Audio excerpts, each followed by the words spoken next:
Hello guys! Welcome back to Miss Ling in America. Okay, did you see this one?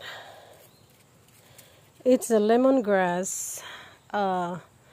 Is kung sa amo pa Bisaya, tanglad or I don't know. Sa Tagalog tanglad.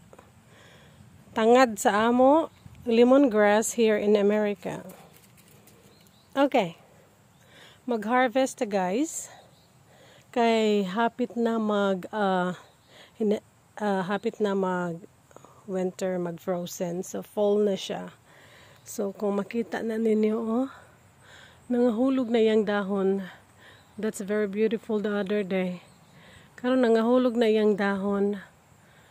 So kaning tangad ato sa pong hinahinayan og harvest. No? Okay.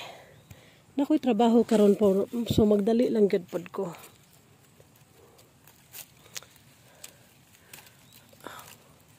Harvest na to siya guys, kay mamatay mo gud siya sa mamatay ra pod ni siya sa kuan winter pag mag-frozen nagsugod. Pero maayo lang unta og mabalik, no? Okay, nakakuha ta.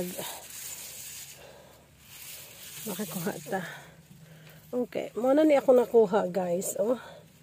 So di lang pud nato siya hot doon karon kay mo trabaho ra ba ko unya. So